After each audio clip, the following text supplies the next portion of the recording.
Have you ever felt like the days are draining your energy little by little, even when you haven't really done much? As if that feeling of lightness is slowly fading and everything starts to feel heavier. Maybe your body starts to complain more, or your mind feels a bit slower. And then you wonder, is this just how it is with age? The truth is, aging is inevitable, but aging poorly, with pain, sadness, or constant exhaustion, that's something we can change. And here's the surprising part. Some of the biggest things that speed up aging don't come from outside. They're right there, in your daily habits, in your small choices, and often in the quiet thoughts you carry. But here's the good news. It's never too late to turn that around. Even if you're 70, 75, or 80, your mind and body still respond to the care you give them. And in this video, we're going to have an open-hearted talk about 7 habits that may be quietly stealing your vitality and how to shift them.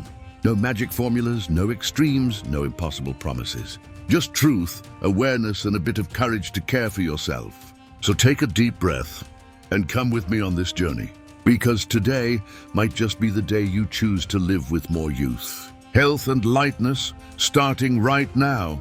Let's begin with one of the most silent traps, living on autopilot. You know that feeling when you wake up, have your coffee, do the same things, watch the same shows, eat the same food, and the day just flies by? It might seem normal, but it's one of the biggest thieves of vitality as we age. The brain needs novelty. It craves little surprises, small challenges, different experiences, because those are the things that create new connections, activate memory, and keep your mind alive. Living on autopilot isn't rest. It's slowly shutting down. And the longer we stay in that mode, the more our bodies believe there's no need to renew. So how do we break the cycle? The answer isn't in doing anything big or drastic. It's in small disruptions to your routine. Try brushing your teeth with your non-dominant hand. Take a different route on your morning walk. Learn a new recipe. Watch a documentary on something you've never heard of. Or simply start asking curious questions about today's world, even if it feels like it's changed too much. Youth lives in those little shifts, in the excitement of discovering that you can still learn something new. Bottling up your emotions for too long. How many times in your life have you heard, "Stop crying, be strong"? There's no reason to feel that way. The generation over 60 grew up being told that showing emotion was weakness, that expressing sadness, anger, or fear meant you weren't strong enough. But holding in emotions for too long isn't just unfair, it's dangerous. The body ages faster when emotions are repressed. And that's not just self-help talk, as it's science. Unprocessed emotions increase cortisol, the stress hormone, and high cortisol levels wear down the heart, brain, skin, and memory. Have you ever seen someone go through a loss or trauma and look like they aged overnight? That's not your imagination. That's the body reacting to pain that hasn't been expressed. Allowing yourself to feel honestly, respectfully, is a gift you can still give yourself, even after 70. Crying doesn't make you weak. Talking about what you feel doesn't diminish you. In fact, it tells your body it doesn't need to stay in defense mode anymore, that it's okay to heal. And healing brings a different light to your eyes, a weight off your shoulders, a sense of peace that has nothing to do with age, but everything to do with emotional freedom. Ignoring your body until it screams. A lot of people think that after a certain age, there's no point in taking care of your body, that the time has passed, that now pain, swelling, and low energy are just part of life. But that's simply not true. The human body is adaptable until its very last day. Even at 70, 80, or 90, your body can still respond with energy when you treat it with care. Neglecting your body isn't just about skipping exercise. It's ignoring signs. It's accepting chronic pain as normal. It's sleeping poorly and thinking that's just how it is. It's eating things that don't nourish you just because it's easier. Over time, this chips away at your energy, your drive, and your ability to move independently. But it doesn't have to be this way. You don't need to run a marathon. You just need to move. A light stretch in the morning already sends a powerful message to your body. I'm still here. I still matter. A short walk around the block. Climbing one flight of stairs slowly. Dancing to a song you loved in your youth. Each small movement is like turning on a light inside you. And when that light shines, aging slows down.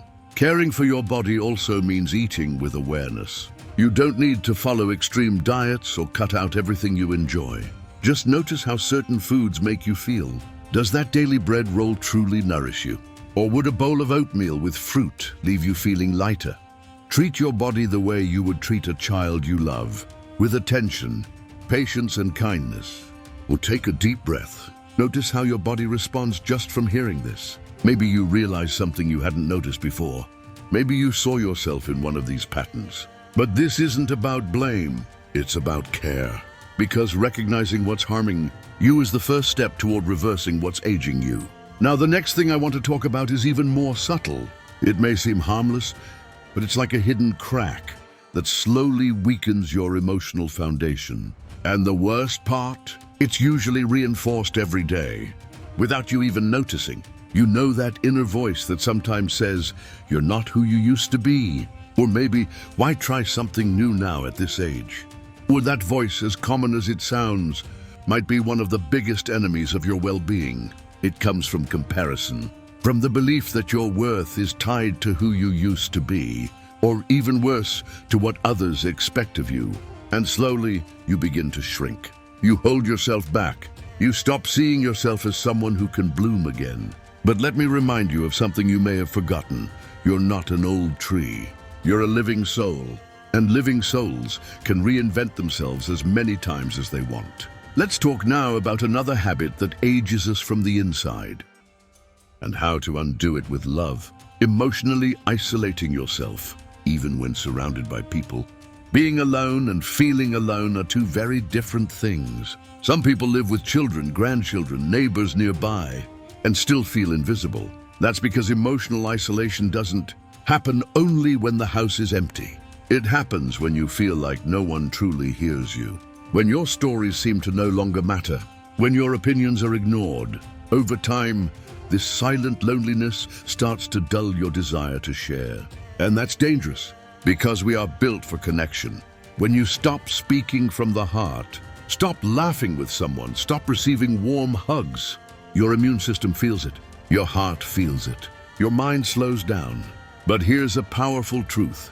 Connection doesn't just depend on others. It starts with you. You can be the one to start a conversation with a neighbor, to invite someone for coffee, to send a message to that old friend you haven't seen in years. Sometimes all the other person is waiting for is your first step. And if there's no one nearby, you can still create connection. Join a book club, attend a discussion circle, go to a community center. If you prefer to stay home, there are online groups with people your age going through the same things. Aging with dignity also means recognizing that you still have so much to give and that you deserve to be seen. Make room for real bonds, because when the heart opens, the whole body blooms, constantly feeding negative thoughts. Have you ever noticed how some people seem to carry a gray cloud over their heads, always expecting the worst, doubting everything, anticipating illness, failure, disappointment? That's not just a personality trait. That's a mental pattern, and it can actually make you sick. Constant negative thoughts release chemicals that increase inflammation, lower immunity, and speed up cellular aging. It's not an exaggeration. The way you think directly affects your physical health. Recurring thoughts of sadness or fear turn into neck tension, stomach pain, insomnia, heart palpitations. But be careful. This doesn't mean pretending everything is fine. It's not about fake positivity. The real difference lies in how you choose to see things. Instead of saying, "I just don't have energy anymore," try saying, "My body is asking for care." Instead of thinking, "I'll never be happy again," try, "I still have the chance to experience beautiful moments." Changing your inner language is like changing the background music of your life. And when the music changes, your steps follow. A helpful practice? Write down 3 things you're grateful for every day. It can be something simple, a delicious cup of coffee, the sunshine on your balcony, a sweet message from someone you love. This small habit done sincerely rewires your brain to see more beauty, even in hard times. And where there is beauty, life expands, stopping yourself from learning new things. This might be one of the most invisible habits that speeds up aging, giving up on learning, believing there's no point, that your time has passed, that it's all too complicated now. But the human brain was made for curiosity, and neuroscience has proven it. People who keep learning after 60 keep their minds sharper, improve memory, and even reduce the risk of dementia. And learning doesn't have to be difficult. It can be figuring out how to care for a new plant, understanding how a social media app works just to chat with your grandkids, cooking something you saw on TV, listening to a different music style, watching a foreign movie with subtitles. Your mind thanks you every time you try something new. You don't have to enroll in college unless you want to. What matters most is keeping your mind alive, curious, awake, because as long as you're still learning, you're still growing, and growing has no expiration date. See how all of this is connected? It's not about a miracle cure. It's not about looking young. It's about feeling young in spirit. And the spirit feels young when it feels valued, heard, curious, and most of all, when it knows it still has purpose. If you've made it this far in the video, it's because something inside you is reaching for more lightness, more connection, more meaning, and you can have all of that. Starting right where you are, with what you have, at the age you are now. The next habit I want to share with you might be one of the most common and also one of the most damaging. It often hides behind the idea of routine, peaceful life, or comfort zone. But in practice, it weakens your muscles, dims the sparkle in your eyes, and chips away at your ability to fully enjoy life with freedom. And yes, you can change that. Even today, even now, there's a habit many people develop over time. Without even noticing, it slowly settles in as the years go by. And by the time we realize it, we're already deeply comfortable in that space, but also deeply disconnected from our own vitality. Do you know what it is? It's stopping, not just the body, but life itself. Spending hours sitting still, days without stepping outside, weeks without a proper walk, months without using muscles that were once your allies. And not just that, stopping making plans, stopping the act of creating, stopping dreaming about the future. This silent paralysis is one of the greatest accelerators of aging, because the human body was made to move, and the mind was too. And here's the key point: it's not about doing a lot. It's about allowing yourself to keep feeling alive. Emotional and physical stagnation. Yes, being physically inactive is harmful, but the problem goes beyond the body. There's also emotional stagnation. When you stop challenging yourself, stop trying, stop getting excited about something new, that's when the soul begins to settle. And with it, a piece of your inner youth quietly slips away. But you don't need a gym or a packed schedule. What you need is movement with purpose. Something to remind you every single day that you're still here and that your time still belongs to you. Move your body with kindness. Take a walk around the block and really look at the trees. Stretch your arms when you wake up. Sit on the floor to play with your grandchild. Or get up from your chair and dance to an old favorite song. Your body responds to those loving gestures. And move your soul too. Write a letter. Paint a dish towel. Call someone and share a good memory. Plant something. Smile in the mirror. Say something kind to yourself. Movement, any movement, is what separates apathy from vitality. And you deserve to live with vitality. Even at 70, 80, or 90, believing it's too late to change. This might be the most toxic, silent poison to long life, that little voice whispering, "My time has passed." How many times have you thought that? How many things have you given up on before even trying? Just because you assumed your age didn't allow it anymore. But here's the truth: that idea isn't yours. It was taught to you, imposed, repeated by a society that only values the youth of the body, and forgets that the light of the soul has no expiration date. It's never too late to change a habit. It's never too late to learn to love your body with more gentleness. It's never too late to say sorry or to forgive yourself. It's never too late to have coffee with someone you love. to discover a new joy, to start a project, and even a small one. You can still start today. You can still reinvent yourself.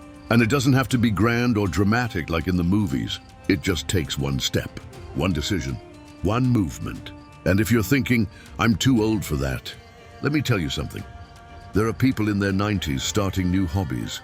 Women in their 70s learning to swim. Men in their 80s writing their very first poems. People falling in love again after 85. Because where there's life, there's still time. The clock is not your enemy. It can be your ally if you choose to use it to take care of yourself. Now take a deep breath. Close your eyes if you want. And imagine, what would it feel like to wake up tomorrow feeling a little lighter? With more energy, a clearer mind, a more confident heart? That's not a fantasy. It's something you build, and it starts now. You've seen by now that what ages us most isn't the years, it's the attitudes we carry with them. The autopilot mode, emotional repression, neglecting the body, isolation, negative thinking, stopping the learning process, the stillness of movement, and above all, this belief that the time to change has already passed. But none of that has to keep guiding you. Starting today, you can choose a new path. You can begin with small steps. Replace one harsh thought with a kinder one. Give yourself a warm smile in the mirror when you wake up. Stretch for 2 minutes. Call someone who brings you joy. Try something new, even if it doesn't work out. And go to sleep with the quiet confidence that your life still belongs to you. Because it does. Aging isn't your enemy. It's an invitation to live more deeply, more consciously, more connected to yourself, and to let go of everything that no longer serves you. You've already been through so much. You've been strong when no one noticed. You've cared for others. You've sacrificed. You've held back tears. You've fought battles that no one else would understand. Now it's your turn to look at yourself with tenderness, to finally make yourself the priority, to give your body, your mind, and your heart the gift of continuing to bloom, because blooming has no age. Oh, if any part of this video touched your heart, share it in the comments. Which of these habits did you recognize in yourself? Which one do you want to change starting today? Your story might inspire someone else. And together, we create a space where aging doesn't mean fading away. It means coming into your own. And if this message helped you in any way, please like the video and subscribe to the channel. That lets us know it's worth continuing to create content like this, carefully made for you, because you deserve to live with dignity, kindness, and health. Thank you so much for staying with us all the way through. You are not alone. Here you are seen, heard, and valued. Live your best life at any age.